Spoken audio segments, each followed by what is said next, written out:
Now, brother, the main reason I call you here today is to discuss this matter with you pertaining to your church and the perception that the people have of your church in the community. We are brothers, and I feel like it is necessary that I let you know what is going on in the streets, the way the people see the church. Now you know that I've just made up my decision not to get involved in church.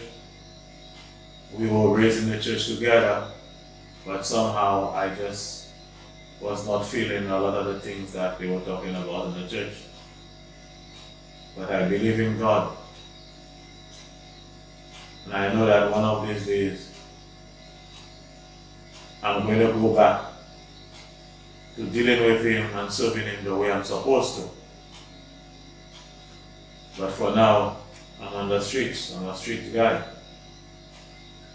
Now, you and I remember, brother, that even when we were going to Sunday school when we were small, we know that when Jesus Christ was living the earth, the most important things that He told His disciples was to go out and make disciples, baptizing them. So evangelism is very important to Jesus. Evangelism is the cornerstone of Christianity. This is why I don't understand, brother, how you all can have a church and you all just lock yourselves in the four walls of that church and you all don't evangelize. You all don't evangelize. All that money that you all pick up, or whatever little money that you all pick up, what amount of it goes to evangelism? If evangelism is so important to Jesus that He reminded you all before He left, don't you think that a sizable amount of the offering and tithes that you all pick up should be going to evangelism? So basically from that, it looked to me, brother, that whatever it is that you are doing, it's not really Christianity. It is not really, you're not really working for God. Because God is more concerned about souls, soul winning. God don't want all everyday people dying and going to hell. And you all just lock yourself in a church clapping. Man, you all have to take the church money and give it to people to go buy the mall and give tracts and talk to people. You all have to buy tickets for people to go overseas and preach the gospel. Send them to jungles, send them to cities. But the thing you all doing there, I don't know where you get that thing from. It's just like somebody, a lot of people in this country say they can make roti. And them roti, you buy them roti and the roti have no taste.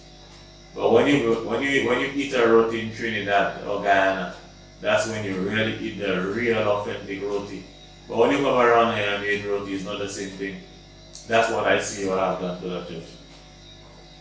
The other thing, man, I'm telling you, brother, that building I hear you all building there, all this $1 million, why are you all doing that? Brother, let me tell you something. How can you have all these poor people in a church collecting tithe and offering from the poor people and building a building that they don't need? Where in the Bible God tell you how to do them things, brother? Brother, we know when we were going to Sunday school, I can tell you, when they collected their money, it was for people to have things in common in the book of Acts. When the people sold their things and bring it at the disciples' feet, they were taking care of widows and all people that had problems. Remember, there was a time even when there was a famine in Jerusalem,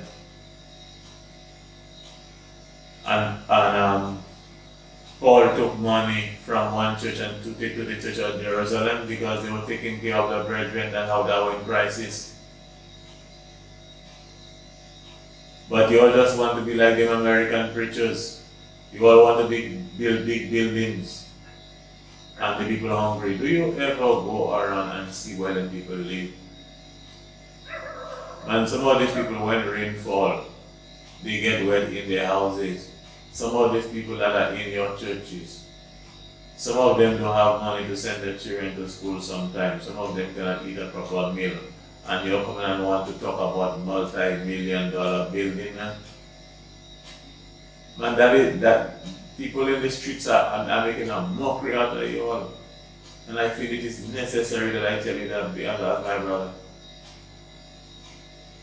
Man, the other thing I'm telling you,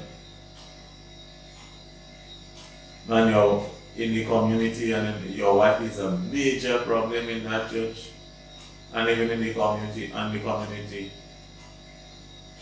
Man, let me tell you something. You know that the Bible says if a man can't control his house, he ain't supposed to control the church of God. Your wife is causing a lot of problems in the church and out of the church. And your wife is doing a lot of things that is unseemly and unbiblical too. Always in some gossip or some foolishness. And let me tell you.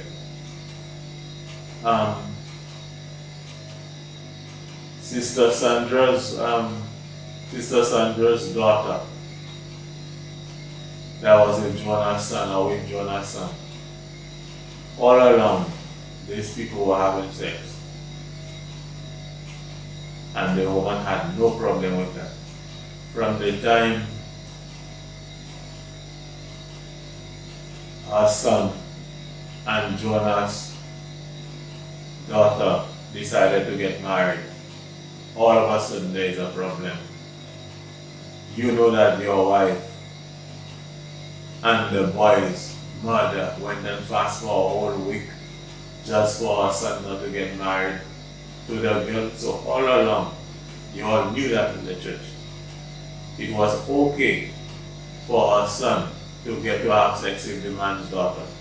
But when it comes to marriage, your wife have to go and fast with her to prevent the marriage from taking place. But brother, that's witchcraft. That is witchcraft.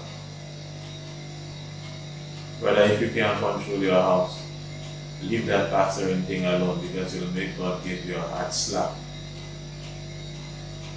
And your church has a bad reputation in the community. A lot of people will refuse to come to that church. And because of that, the young people can cause a lot of people to go to hell. Now, if the people are speaking lies, that is them. The judgment will be on them. But if what they're saying about your church people is true, it is a very bad indictment on you all. And now you need to talk to that wife of yours because she's a troublemaker. She's causing a lot of problems. And I'm telling you, man, if you can't handle that pastor thing, leave it alone.